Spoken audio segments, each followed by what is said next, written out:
Shalom, everybody. Rabbi Edelstein here with another installment of Rabbi E in 3, brought to you by Meor, Washington, D.C. Our website is meordc.com. Have a look and learn about our programs, including the Maimonides Jewish Leaders Fellowship.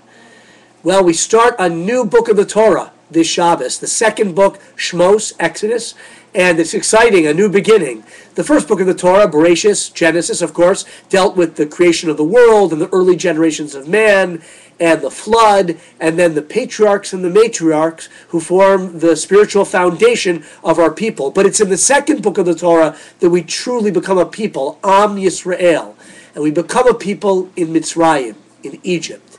And as you know, the whole first part of the book of Shmos deals with the bitterness of the exile, the bondage in Egypt. And I say exile both physically from the Holy Land of Israel and the spiritual exile and bondage, which we'll have occasion, I hope, to talk more about.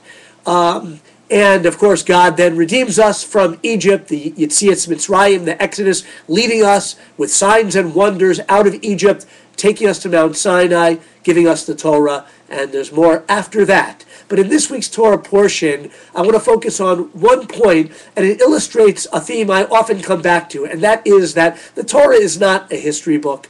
There's, of course, history in it, but it's Torah's Chaim. Torah means instruction, Chaim, living, a living instruction or instructions for life, meaning everything in the Torah is to help us be better people, better Jews, elevate ourselves spiritually in this world. So we can understand, with the help of great sages and their commentaries, deeper aspects of the Torah and how it applies to our life. So in this week's Torah portion, we see how Pharaoh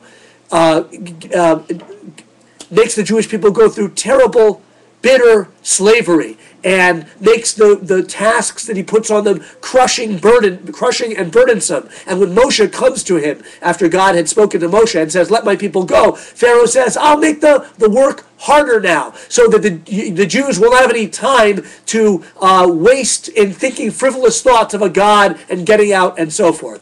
So we learn about Pharaoh, how terrible he was, but our rabbis and sages say Pharaoh was Pharaoh, but he also symbolizes our own evil inclination, our own lower self. What is one of the strategies of the clever evil inclination? To make us very busy and full of burdens, so we have no time to think about why we're in the world, who we are, what kind of lives we should lead, getting in touch, in other words, with our spirituality, with God. No. The inner Pharaoh says, busy, busy, busy all the time, no rest, no peace of mind. iPad, OPAD, EPAD, whatever you want nowadays. It's technology. There's always ways to get distracted, so distracted that we don't know why we're here. This is why in our day, Shabbos, in our time, Shabbos is so important. Day of rest, day of menucha, peace of mind. Have a wonderful Shabbos and think about that, finding more time in our lives to get in touch with what's really important, not listen to the inner Pharaoh. Good Shabbos.